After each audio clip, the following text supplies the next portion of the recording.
Situácia už je, nie že hrozí. Je to nezodpovedné rozhodnutie, ktoré prijala americká administratíva. Absolútne nezodpovedné. Viete, niekto možno povie, však to je ďaleko, veď Ukrajina je ďaleko od hraníc Spojených štátov, alebo Francúzi si môžu povedať, alebo Briti, to je ďaleko od našich hraníc, ale my sme pre Boha susedia s Ukrajinou. My máme existenčný národno-štátny záujem, aby na území Ukrajiny bol mier, aby Ukrajina bola stabilnou krajinou a sme mohli spolupracovať na mierových projektoch. Naďalej viete, že náš postoj, pokiaľ ide o spoluprácu v projektoch, ako je priame spojenie železničné, pokračuje. 15. má byť prvý vlak, ktorý pôjde priamo z Kyjeva až do Košíc. Máme tu ďalšie plány, pokiaľ ide o energetické prepojenie, o tom určite veľa vedel povedať najvyšší predstaviteľ slovenských elektrární. Máme tam plány spojené s rekonštrukciou prechodov. Takže my považujeme toto rozhodnutie za dôkaz. A opäť ma budú všetci žrať. Západ nechce na Ukrajine mier. A myslí si naivne, lebo to je veľmi naivné, že týmto sa zhorší postavenie Ruskej federácie pri akomsi vyjednávaní.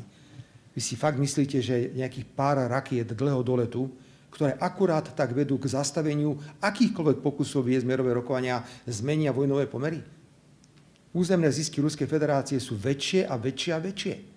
Ekonomika Ruskej federácie ide. Podpora prezidenta Putina je mimoriadne vysoká. Sankčný systém nefunguje. Tak potom, akú tu máme stratégiu, keď nám nič nefunguje a ešte dovolíme a pozeráme sa na to, ako niekto súhlasí s použitím rakiet dlhého doletu. Pani redaktorka, tu je aj iný problém, že ako náhle to povedal americký prezident Biden, teda, že súhlasí s použitím týchto rakiet na ciele na území Ruskej federácie, zrazu sa postupne pridávajú niektoré členské štáty Európskej únie. A tu my nemáme vlastný rozum? To my vždy musíme čakať na to, čo povie Washington? Kde je spoločná zahraničná politika Európskej únie? Ako je možné, že v takejto zásadnej otázke musíme vždy čakať na rozhodnutie našeho veľkého brata? To je postoj, ktorý ja odmietam. Myslím si, že to je nebezpečné dobrodružstvo, do ktorého sa teraz Západ púšťa a toto dobrodružstvo nedopadne dobre. A viete, koho najviac toto dobrodružstvo bude bolieť? Ukrajinu.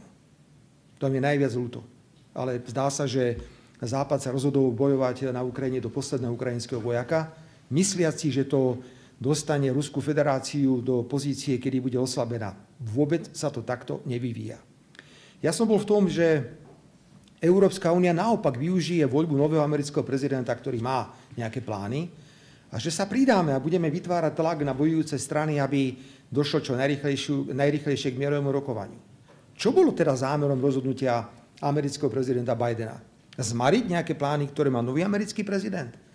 Alebo o čo vlastne išlo? No je evidentné, že boli tu veľké očakávania, že budú nejaké rokovania o miery. Ako môžu byť teraz rokovania o miery, keď niekto hádže americké rakety na územie Ruskej federácie?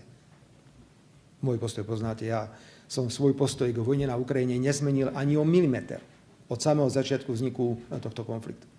Ďakujem. Ale každý rok, o ktorý budeme odkladať výstavbu tejto atomovej elektrárne, to bude drahšie a drahšie. A ak sa pozrieme na potreby, pokiaľ ide o elektrickú energiu v budúcnosti, tak rôzne analýzy, ktorým asi musíme veriť, hovoria, že tá spotreba môže v najbližších rokoch stúpnuť o 50 až 80 %. Naviac bude obrovský tlak, pokiaľ ide o elektromobilitu. Preto si myslím, že toto rozhodnutie, ktoré sme si nevymysleli my úradníci na stole, ale sme o ňom veľa rozprávali, je pre Slovensko strategicky dôležité. Áno, pred niekoľkými rokmi bola téma jadrovej energetiky tabu. A nechcela o jadrovej energetike Európska únia vôbec hovoriť. Neviem, či si vôbec pamätáte, ale my keď sme vstúpili do Európskej únie, tak sme dostali ako jeden z povinných záväzkov zatvoriť 2 bloky v Jaslovských Bojniciach, ktoré boli zmodernizované a do ktorých išli stovky miliónov eur. Pretože taký bol pohľad na jadro. Dnes sa píše rok 2024 a všetci vieme, že bez jadra to jednoducho nepôjde. Práve dnes spomínala pani podpredsednička vlády, že bola inverzia, nesvietilo slniečko, nefúkal vetrík a zrazu elektrická energia išla takto hore. Áno, môžu to byť nejaké doplnkové zdroje, ja to plne rešpektujem, ale nemôžeme sa spoľahnúť na to, že pokrieme naše potreby bez jadra, tak ako si to možno dnes niekto myslí.